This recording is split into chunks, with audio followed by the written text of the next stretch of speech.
Hello there, welcome back. This is Manifest with Jenny and Nutritious Lives.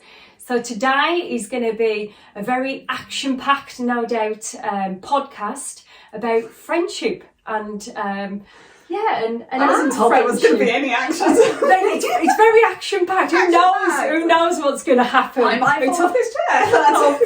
Yes, I know. I think I bought these on purpose just for these, comedy roles that we're going to do today. And can I introduce my wonderful friend, Louise Anne?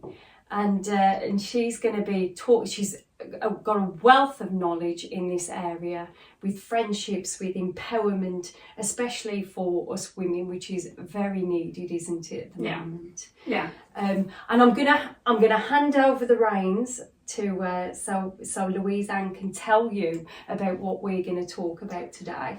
Yeah, so I think it's just really, so I'm a female empowerment coach and I specialise in helping women who've experienced domestic abuse and toxic relationships. And a lot of people view toxic relationships as being relationships that we have with our spouse or with family members and stuff, but there can be so much damage done, especially within female friendships, when they become toxic and when they can become damaging. So, talking about that and realising that as much as society as a whole and the whole opinions about female friendships is that, we're always pitted against each other and women are our competition, it's realising that you can step into your power and have incredible female friendships that really nurture your heart and soul and create a stability and a deep understanding of yourself within your own life. Yeah, and I think because we touched on this last time, we had even more of an informal talk. You mean when we were sat in the pub? When we were sat in the pub, that's the one. I love how you're doing that. When it was a bit more of an informal chat. Yes, I'm trying to pick my words very carefully. There was no drinking going on. I think there was a cup of tea in hand, wasn't there? Yeah. Well, that's because I don't drink. I know. And I wasn't drinking on that particular day. It was just me and the coffee. However, we did do a lot of talking, informally, of course.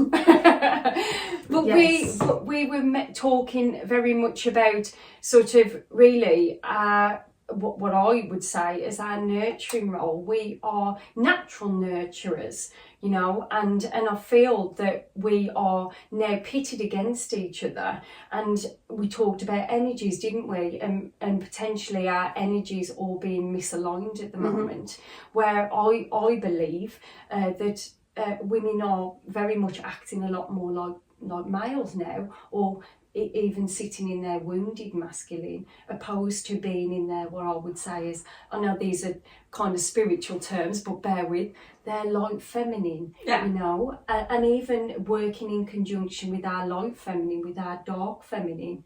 But we seem to be moving away from our natural nurturing roles of empowerment for each other as females, Louise. Yeah, I think there is a lot of that happening because there is a lot of wounded masculine in the world. And so it's very difficult unless you are very energetically aware, unless you have so much security within yourself and you have that protection and you have that, your guards against external energies. It is very difficult to not start to absorb some of that wounded masculine energy. So I think that's why there is so much wounded masculine coming into the way that females are actually living their lives. It's just because at the moment the world is a very wounded masculine place. And agreed. It's kind of like, it's hard to actually have your guard up against that and stay in the soft feminine when actually you have to survive this kind of onslaught of negativity and hate and prejudice and discrimination. When that aspect is so hard, it's very difficult to remain soft. And I think so it isn't that there is a consciousness happening to it. I think it is very much like an onslaught of this energy, and those without their protective shields up are just unknowingly absorbing it. Yes. And yes. it is then dictating their lives and their choices and how they're behaving towards others. Yeah, agreed. And I see this extremely clearly now, and this is why in my practice, Louise, I offer the self-concept package, because predominantly for me, I really want to empower women to understand that all of this starts from within themselves, and I feel that we give that power away. Like I was saying to you in the kitchen downstairs, that I've done this the most of my life, where I realise that I'm a very sensitive spiritual woman, that really wants to nurture, and I've got a massive heart. But however, the world has kind of taught me that is unacceptable, and it's created very much a hard exterior where really it's quite, I look at it as quite a sad scenario for people who are maybe perceived as the rebellion, because underneath it's really mush. Yeah. And it's a protective mechanism when we have to use this big guard, and so for me, I want to create a safe haven, not to the exclusion of my brothers, to males, but predominantly for females, because I feel like it's where the work needs to be, because we feel like we have to give so much of ourselves in every facet of our life, and it leaves very little room to really have that time to delve into our natural light feminine, where we want to be able to meditate, be able to walk on the beach, be able to take that time to discover what our skill set is, and what comes natural for us.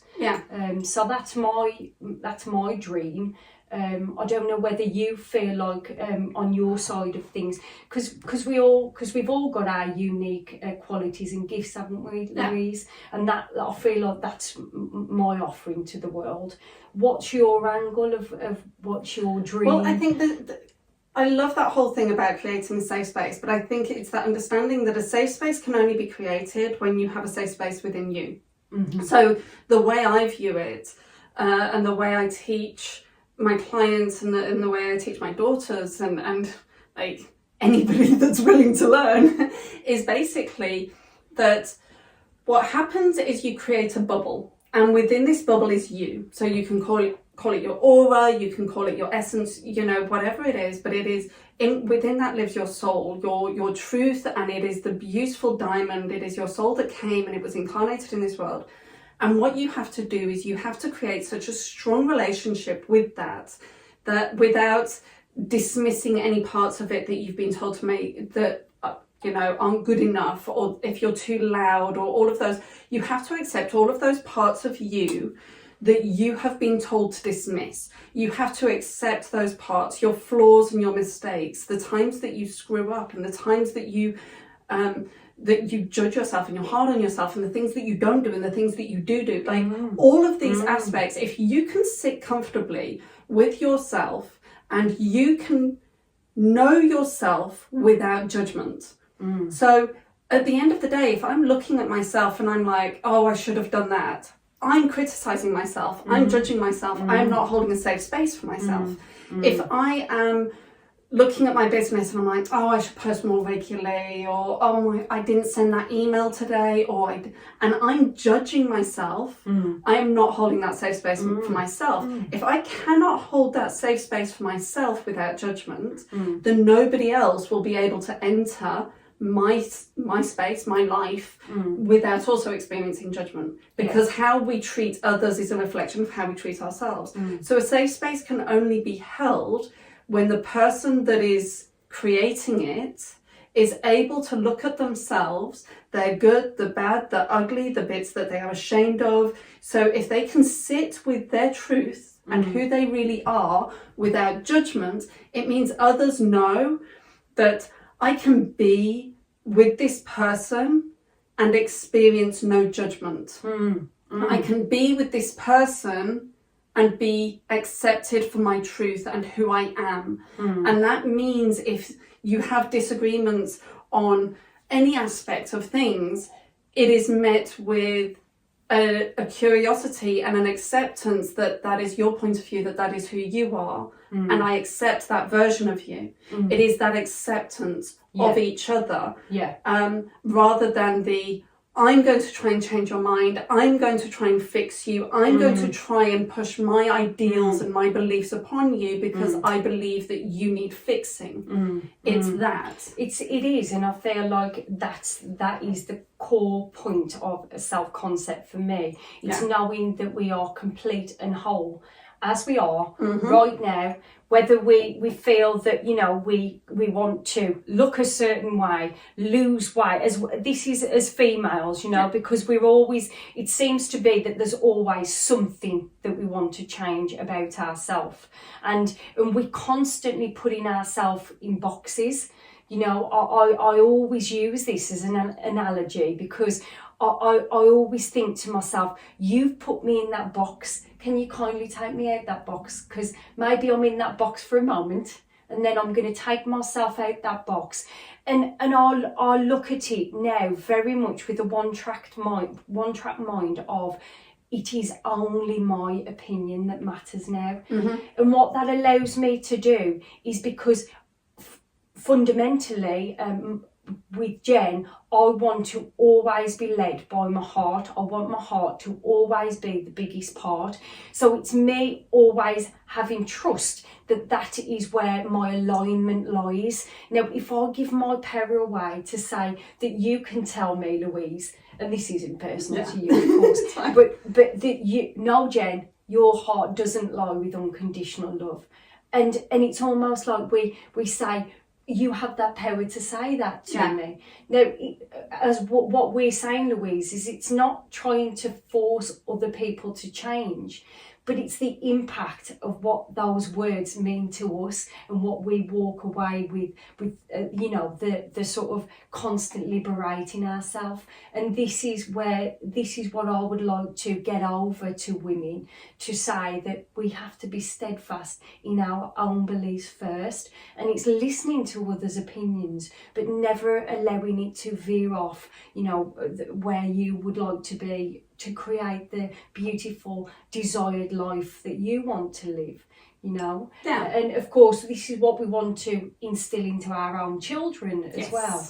You know, this is it's very important. And the thing is, as coaches, that I think people have said to me, and what their false perception is, so your life's always perfect then, Jen, and it really isn't the case, is it? No. You know, when it comes to our lives, it's messy, you know, it's up and down, but for me it's to get over to women that it's about where we're heading, and to really keep our focus on our desired life, you know. And I wouldn't want my life to be perfect, because if my life was perfect, how would I learn? How would I grow? How would I develop? How would I build a deeper understanding of anything? Like the entire thing is, every time something goes wrong in my life, I get the opportunity to have a look at myself and the way that I deal with it, and the relationships that I have, and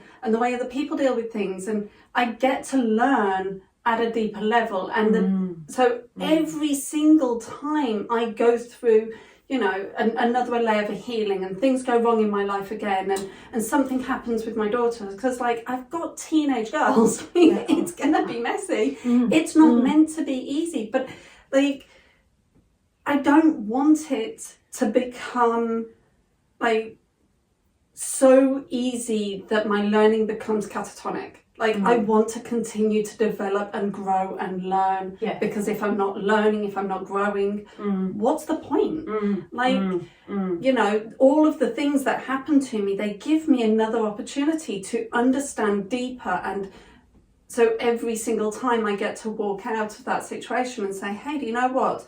Up until this point, I did the best I could, but now I see that version of me was judgmental or prejudiced, like, and I say, she did the best she could, and I love her and I accept that version of me for who she was then. But now I know better. I will do better. It's that. It's that.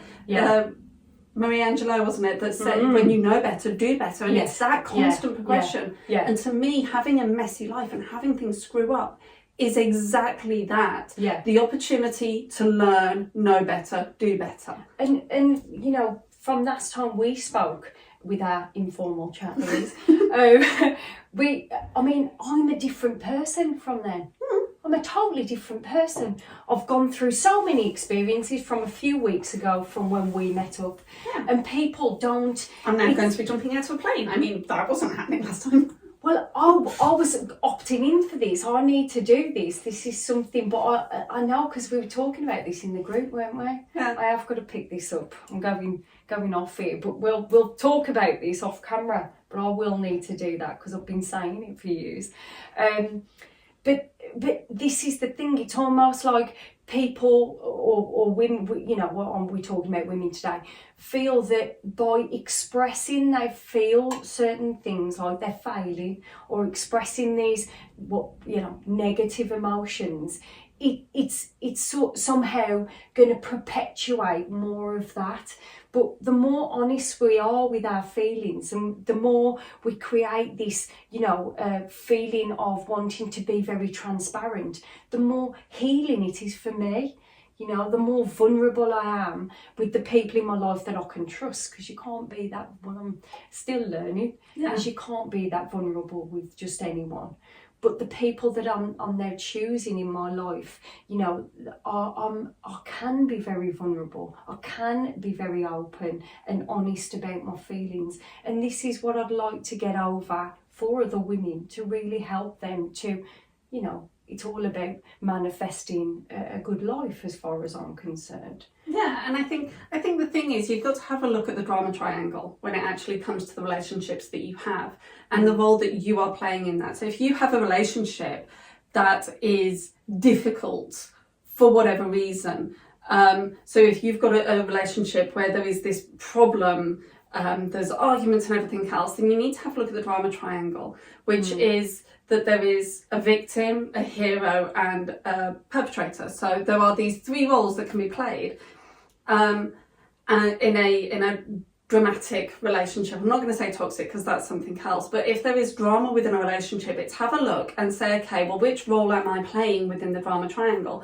Because if you are playing the role of a victim, where you are sat there and saying, oh, this happened and this happened and this happened, and you're very much in that victim mentality and that expressing yourself as a victim, what then happens is the other person will take one of the other two roles. So they will either be the hero, where they'll step in and try to save you and like, oh no, it's okay, I'm going to save you. Or they will be the perpetrator, where well, if you hadn't have done this and, you can't go back. And so they will start to attack you, which puts you further into the victim mentality. So if you start to express victimhood, what you are doing is you are then putting the other person in a position where they have to choose a role. They can either be the hero or the perpetrator. So like the hero or the villain.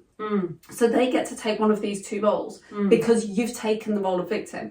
Same happens if we step into a relationship. So if we have a friendship and we are stepping up and we're like, oh my gosh, I can help you, I can save you, like I know what you need, and you try and push your ideals and your beliefs and your perspective on somebody else, what you are doing is you are trying to force your place as the hero.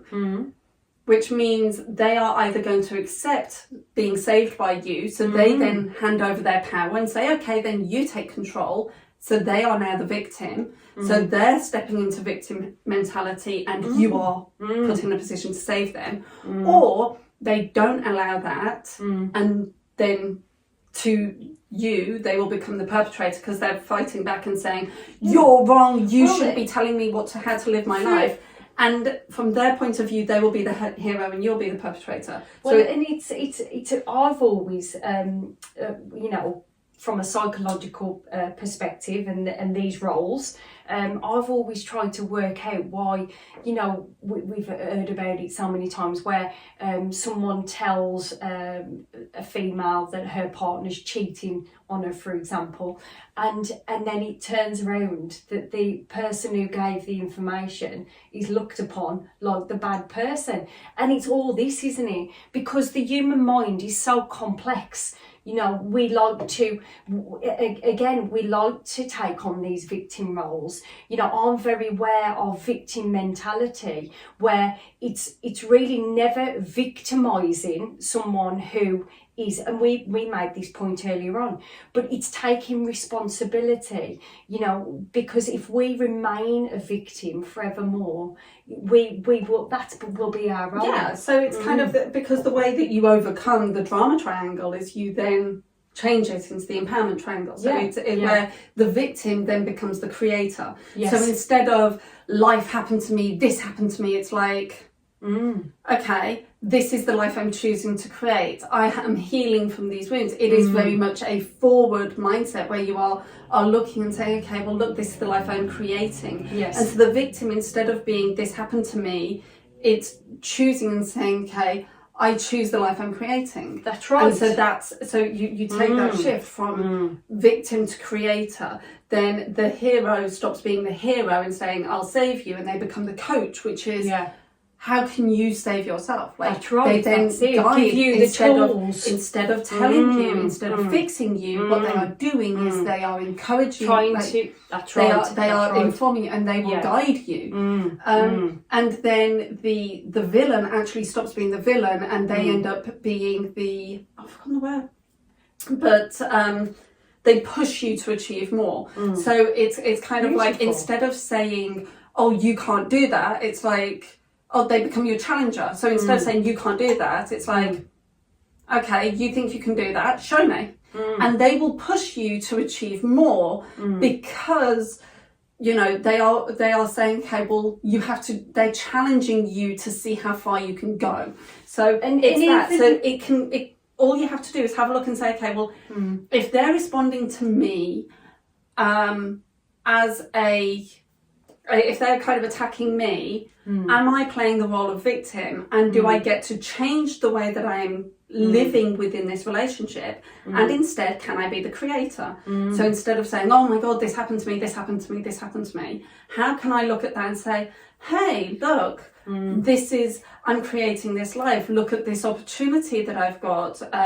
And direct the attention, instead of being what you experience, to what you are creating from that. Like, I'm so glad that these things happen, these challenges happened to me in the past, because they made me who I am, and I'm proud of who I am. And you can even be grateful to those people in your life that were the villains at some point, because it's like, I am who I am because you were who you were. And to give the context, like I always talk to you about, because you know I'm very open or honest and transparent about my journey, and I've talked to you about it, haven't I, Louise? And that's a prime example of where I am, where I still want to go, and you know, when I was abused when I was a child, and how, you know, it made me a very angry individual. But now, from all of those experiences, it's led me to here now, where initially I was trying to be the hero.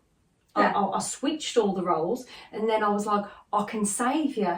And then now I've progressed on to, I want to give you the tools to save yourself. Yeah, and I think we all go through that lesson where initially we want to stop other people experiencing the things that we experienced, because it hurts and it's painful and it sucks. And really, there were things that I experienced and I wouldn't wish them on anybody, but I am not in charge of living everybody else's lives for them. So I cannot dictate what they should or shouldn't experience within their lives. All I can do, instead of trying to save them from their experiences, is say, okay, well, I have these resources like, that's why I created the Abuse to Empowered framework, because it was like, well, these are the tools and the resources that I use to go from experiencing abuse to feeling empowered. And so this framework became that whole thing. It was like, well, now I can gift it to others, I can train it to others, I can teach it to others, because I'm not here to save you, I am just here to give you the life raft to save yourself. That's right. And that is exactly it. It's not a control thing, is it? It's coming from that place where we actually really just care, but it's about protecting our own energy as well, isn't it, Louise? Yeah. You know, because especially understanding that, you know, Louise and myself, we've got all this love from within, hence this is why we do what we do. But there has to be a time, even for us, where we have to give that back to ourselves, and that's important, isn't it? Yeah, and it's that understanding. So, like I was just saying about the life raft, and the reality is what happens when you shift from being, or when you heal particular parts of yourself, and you heal, especially like your self-love. When you learn to love yourself, what you realise is that you do not need to save other people to be worthy of being saved yourself. So when you step into that and you realise, actually, I'm worthy of being saved, I can save myself, I don't have to self-sacrifice, and I don't have to give up on myself in order to help others. That is not where my worth comes from. That's not where... So what you do is you end up standing in your own power, which means that you aren't the life raft out on the water trying to save people. What you are is you become the lighthouse, you are the beacon, and saying, here I am in my power when you're ready. And then other people. So in essence, the more you look after yourself, the more you take care of yourself, the more the beacon you are. The more of a beacon you are to help others who feel lost at sea. That's right. You don't and I'm need to be out so on the pleased waters. that you use the word sacrifice, Louise, because I've got to do a whole thing around the word sacrifice, because I think that we really misuse, as far as I'm concerned, the word sacrifice. You know, I don't know how we've got to this point, but sacrifice for something for me is not that I'm interested in. No, I think sacrificing it's become almost like a demonstration of nobility, and self-care has become connected with selfishness. Yes. So it is that there has been a real warping on the understanding of this terminology and how it actually relates to people and the way that they live their lives and everything else. And people feel like, if I sacrifice, if I give up aspects of myself for others, then I'm going to be better for it. Yes. Yeah. And we taught it, aren't we, Louise? You know, it's all, it did just pop into my head. Yeah. Have you seen the rainbow fish? I haven't. I think it's called rainbow fish. Yeah. Yeah. So it's about this fish, and he has beautiful rainbow scales, and he looks after them, and he's really proud of them, and you know, and other fish end up not wanting to associate with him because, you know, he's really proud of these and he doesn't scuff them, blah blah blah. Anyway, this book, haven't read it for a very long time, but it is one of those that kind of like always stayed with me. He goes and finds this wiser fish, sea entity, I can't remember what it was, but he was told, like, basically share what you have. So all of these other fish had been like, oh, your scales are so beautiful, can I have one? And he'd be like, no, I look after them, these are my scales. And so oh, well, we don't want to play with you then.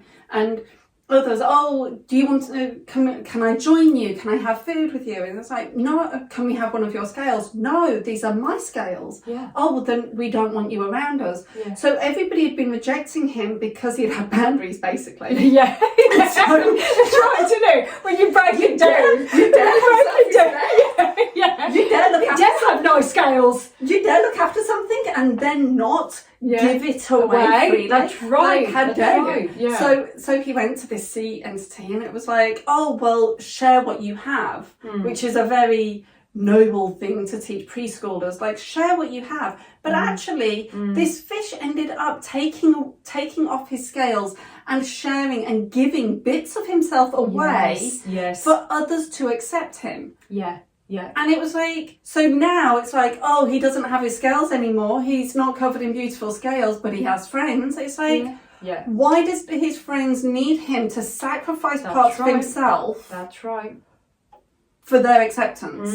And it is so, and it's still taught at schools. They still do about the fish at schools. And it's just like, why have we normalized self-sacrifice and giving up your boundaries and the things that you are proud of in order to please others who aren't willing to put in the work to get the shiny scales themselves? And the way that we're saying it and what our point is the more that I shine my scales, I can then see your beautiful scales and say to you, oh, your scales are lovely. Should we swim off, scaling off together? Scaling off together? It's also turning around and saying, being able to appreciate somebody else's strengths and capabilities and not be a threat to yourself. Exactly. And I think and this, to me, it all comes down to like the difference between confidence and arrogance. And I think that might be a good point to talk about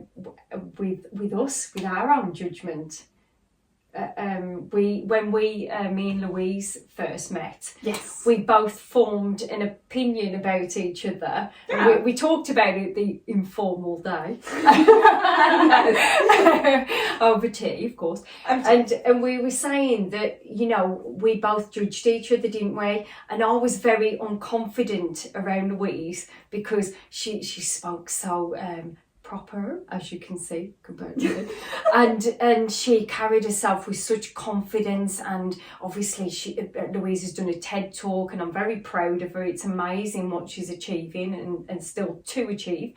But so I kind of had this unconfidence that I had to be something else because she was so great, and then well, you say what you thought about so me. It was because my insecurities, because it all comes from kind of the parts of us that we feel insecure about. Yeah. So my insecurities were very much around like my spirituality and my spiritual gifts and that kind of thing, and then also my appearance and kind of like how I present myself, and feeling insecure and not having the confidence within that part of myself. So there are many aspects that you can have confidence in, and then there are other aspects that you can still feel wounding around. And so my wounding was very much around my appearance and how I was showing up, but then also like very much remaining in the closet with regards to my spirituality and expressing and like that part of myself. And then you just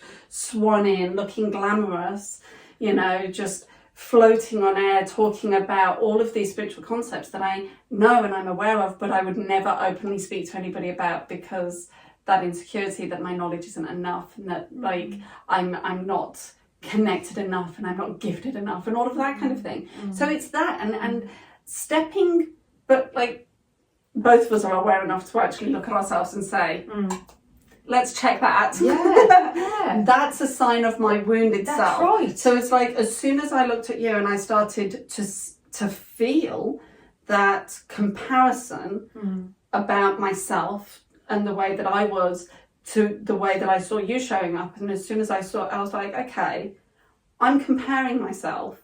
Why? Because like the way that life is a bowl of vinegar, and you can put your hand in a bowl of vinegar and it doesn't hurt. But if you have any wounds, if you have any cuts and you put your hand in a bowl of vinegar, you will feel it sting. That's right. Now, that situation that we both went into, that was the bowl of vinegar. And the only reason that it stung was because we both had wounds. Yeah. And so mine, acknowledging and saying... And mine was very much the way that, you know, and I said this to you, didn't I, love, that I have painted myself as thick all through school. I wasn't going to amount to anything. I said horrible things about myself. So of course, anything where I perceive as going into corporate or around business-minded women, that is a major wound for me, and you know that I'm still working on being able to stand up and talk. That's been a wound of mine. So again, everything that you are, because you will openly have the confidence to stand up and talk, that was very made me feel very insecure through my own wounds. So this is our point of what we're trying to say. But because me and Louise have been able to work through this, as in we've been able to be very open and candid about our feelings with it, we now understand that we never needed any of that, did we? Yeah, as soon as you triggered me, I was like, I need to speak to her. Yeah, that was it. I was I feel insecure around this woman. I need to speak to her and find out why. Yes. Like, I need to basically take you off the pedestal that I put you on as this kind of like, oh look, she's better than me in this way. I had to take you off that pedestal and see you as a human, as a woman, as everything that you are, and accept you for who you are, instead of putting a perception of you on you that, you know, was completely like could have been completely false, or could have, you know, and me the same. And now where we are with our communication, obviously we're here, you know, if we work together as females, as a team, this is where that we can get to, where we've now bonded, haven't we? And we understand that there was no need for that. And potentially, you know, I'd love to. I'm going to ask her on camera. She can't say no now. I can say no whenever I want. Stop being so strong, will you? Stop putting those boundaries in place. You wouldn't want me any other way. That's right. But I'm still going to say it. She can say no. That's well within her right. I'd love to work more with you, my darling, and see if we can do other things together in the future. Yeah, I think it's definitely on the cards. I mean, we never know what journey is gonna, or what paths we're going to be on in the future. So it's just always remaining open and going with the flow. Yeah. Because people come into your lives for various reasons, and so if that is on the cards, then that is definitely something that will happen in the future. Yeah. But it is looking at it and realizing that, you know, I say that confidence, there's a huge, as we were talking before about the difference between language and language becoming very confusing, and words and stuff. A lot of people confuse confidence and arrogance. Now, confidence is how you feel about you, and arrogance is how you feel about you in comparison to others. So arrogance always comes from a point of comparison. So comparison never leads anywhere good. It will always lead to arrogance or jealousy. Either that person has more than you and you are jealous, or that person has less than you and you are arrogant. Perception of it. So it's kind of like, you will always view things that way if you come to a place from comparison. So where am I in comparison to them? Whereas confidence, it's instead of I'm prettier than them, it's I'm pretty. It's instead of I'm better than them, I'm wonderful as I am. That's right. Instead of I'm smarter than them, it's I'm smart. It's that. That's right. So that's it's beautiful. me versus me. And so confidence, when you have confidence and you realise that you are starting to slip into comparison, which when I started to feel jealous of the way that you had showed up and the way that you were so comfortable with your spirituality and with the message that you had to share, and kind of like standing there like this boho chic, like just beautiful. Just the way I get out of bed. And you know I'm a comedian as well. But just got there, just so comfortably, like natural, and that was one of those aspects that it was very. When I felt that jealousy, and when I was like, oh, so I'm in comparison. So I need to change that narrative and focus on like the reality of the situation, which is who I am, and then get to know who you are. Yeah. And then realise actually there doesn't need to be any comparison, because we are different, but we are incredible and we are unique within our own ways of being. Yeah, that's it. And we've got that, obviously, that common connection with wanting to give our wisdom, whatever wisdom capacity that is, and the tools to be able to, for other women to go on their journey of discovery as well. Yeah. But I think we should end it there because I've got a feeling, Louise, I don't know. This I is mean, a- maybe, I was just going to say, I've got a feeling we could just go on and on and on. And as lovely as that is, and we may go on again, but it's been wonderful. And thank you for coming on the show. Is it called the show? The show? The show. The show. I don't know. Is that I've just touted it now as the show. the Jenny show? The Jenny. There we go. I'm very, very privileged, and thank you so much for having me as a guest on the Jenny show. It's not ego. You know it's not about ego. It's not about ego. That's your name. It's right. It's true. It's like, yeah, it's like Louise Anne is mine. It's like my business is Louise Anne. Why? Because it's my name. That's right.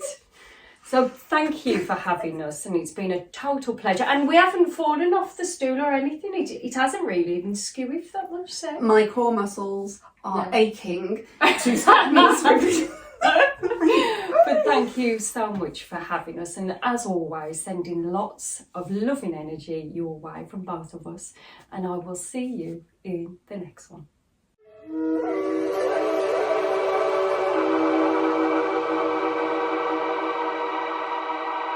Hey,